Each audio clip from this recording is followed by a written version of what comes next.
Hi, my name is Ben Rozalowski. I am the CEO of CPI Group Limited. We're a company here in the Cleveland area that helps large industrials reduce their energy footprint by measuring their power quality and then assisting them with devices to reduce their energy. The biggest challenge we had in facing our business was the startup costs of investing in equipment. I'm Sean Masters. I am the Chief Operating Officer of Darkside Scientific. My company produces the world's first and only electroluminescent paint coating system. We have a spray-on coating technology that can cover any surface, any shape and size, and provide illumination simply by spraying paint onto it. The biggest challenge we face in starting our business is really time. Understanding how long it takes to get things done and having the discipline to get to that. Understanding that the time between inception and revenue is a lot longer than you think it's going to be. So making sure that we're prepared for that and we have the resources to weather the storm has been our biggest challenge. How's it going, everybody? My name is Brian Fulmer. I'm also a Rexville Broadview Heights graduate. I'm CEO of backerbar.com. We help you find the backer bar of your choice in every city you go to. So whether it's Brown's Bar in Chicago or Ohio State Bar in New York City, we help you find those bars. Our biggest challenge so far has been keeping up with our deadlines. No matter how hard you try, whatever deadline you put, you're always going to fall behind. So it's just really being resourceful and overcoming those obstacles, trying to hit your deadlines so everything else can run smoothly from that point on. Hello, my name is Shaquita Graham and I'm the CEO of King J Transportation. What my company does is we offer support to the logistics industry in two different ways. We have a software application that helps anyone vested in keeping trucks moving do so at a profitable rate in real time through their smartphone. We also offer driver support services through a staff in our office.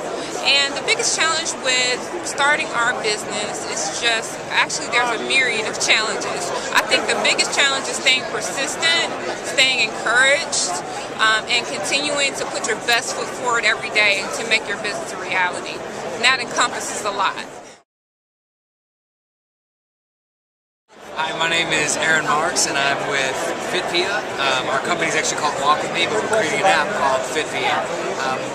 What we want to do is we're creating a smartphone application where you can easily access your social network and schedule exercise.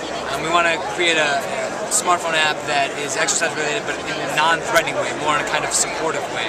Like, I want to be able to get out there, I want to work out, who wants to help me, who wants to do it with me, and then make it easy to schedule right from within the app. I would say that our biggest challenge so far is really just, since we are very new, it's just been putting, the right team together, getting over hurdles with development itself.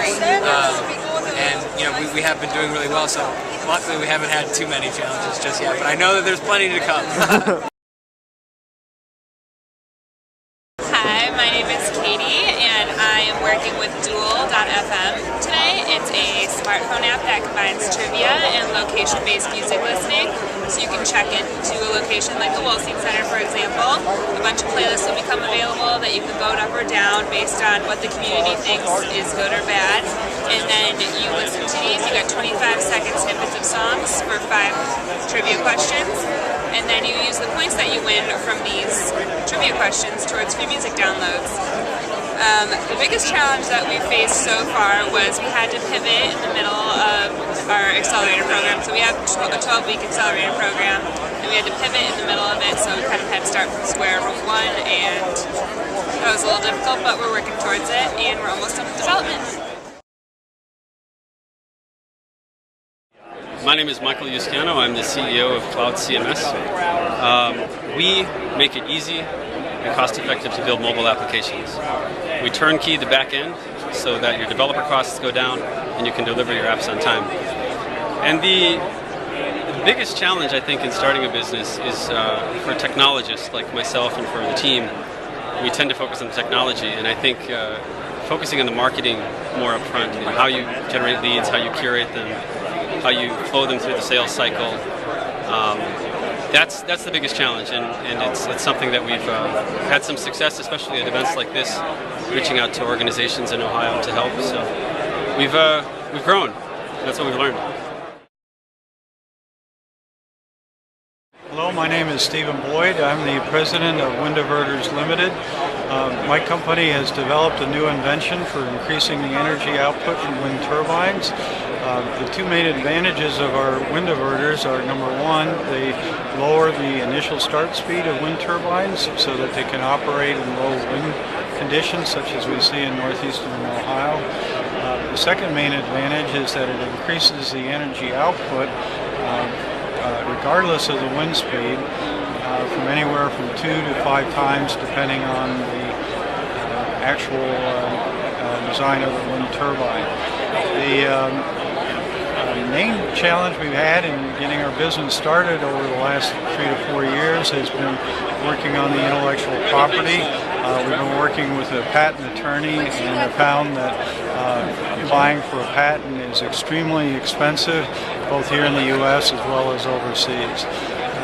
We are still in the developmental stages. We're about ready to begin prototyping, and we're looking for a test site where we can try out one of our wind turbines with a commercially available wind turbine. Thank you very much. Well, I'm President and CEO of Hydrogen Energy Systems. The company that we have is an alternative energy company that has taken the internal combustion engine, and through our mixing device, we're able to run small internal combustion engines off of 100% hydrogen. The upside to that is it's cost effective. It has an immediate environmental impact because there are no negative emissions coming off of hydrogen, and it solves the niche markets like portable generators, tow motors, golf carts, anything that is a tethered system where you don't have to go any distance from point A to point B. The technology covers that arena. The biggest challenge that we have had is it's new technology, and we've run up against people who don't think it works. From a funding perspective, we've run into challenges from lending institutions, venture capitalists, banks, those kinds of folks, because they don't see it already completed. It's new technology. They want to see the technology completed, and that you already have customers waiting for the technology. So the biggest hurdle there has been financing the technology development, which we've done in-house. We haven't gone out to any lending institutions to do that. So the biggest challenge, as I mentioned, has been funding, but in addition to that, new technology is getting people to understand what that market is. Hello, my name is Danny Sheridan. I'm the president of Wholesale Mr. Beams. So what we do is we sell this spotlight and other products like it that are motion sensor, battery operated LED lights. So they're really easy to install. Without an electrician, without waiting, you can get it out of the box and get it working within 5 minutes. The biggest challenge that we've faced in starting our business is finding enough customers. Right now we're growing so quickly that we can't keep enough inventory on the shelves, but we're facing in the vast world of the internet trying to find all the homeowners that would be interested in our products. Hello, my name is Bill Limecooler. I'm the Chief Operating Officer of Bioelectrics LLC. We are developing a medical device that treats severe forms of gum disease known as periodontal disease. And how our device works, it uses very tiny amounts of electrical stimulation to kill the bacteria that causes these types of gum diseases. I think one of the biggest challenges we faced is, in starting our company, identifying the proper researchers to work with to show that our device is safe and effective to use. So we've been fortunate that we were introduced to our partners at Case Western Reserve University and university hospitals, and are able to leverage some of the great researchers here in town. So thank you. our product is made to image tissue, so therefore you've got to go through not only developing the product, but you have to go through regulatory approvals with the government to be able to sell the product. So we had to go through that process of getting approval. We also had to prove the product worked, so you have to take the product to hospitable physicians or hospitals around the world to test the product with real live patients to make sure that in fact it does what we say it can do. Then you've got to get them to publish that information into the into the annals of all the different specialties. And then while you're doing all that, you've got to put together a supply chain to build the product, and a marketing and selling organization to market and sell the product. So those are all the activities that go on. So where we are today is we've done all the clinical trials and proven the products worked. We have all of the regulatory approvals. We have a supply chain in place to make the product, and now we're to the point of we got to sell it. So we're in the process of trying to put together a selling organization to go sell the product. How is your product of imaging different than the other types of imaging like MRI? Okay, so like in the world of MRI or CT or ultrasound, they're using either magnetism or they're using X-rays or sound. We use near-infrared light, so it's near-infrared light that you're actually shining the light into the tissue, and we're measuring the reflection back of that light from the tissue. And normal and abnormal tissue have different. She thinks I need that.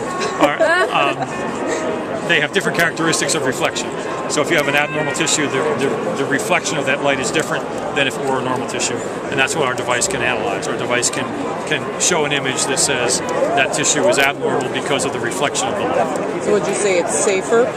It's completely safe because there are no side effects. There's no radiation. There's no issue with magnetics, or in the case of an MR, you have implantable metals. You can't have an MR or it disrupts the image. There's no heat generated. It's completely safe, and even on the user side, there's no requirement for special room shielding like you would have with X-ray or MR, and really no really in-depth training. We've made it very, very simple to use. We're able to train a user within a few hours in one day to be able to use the product.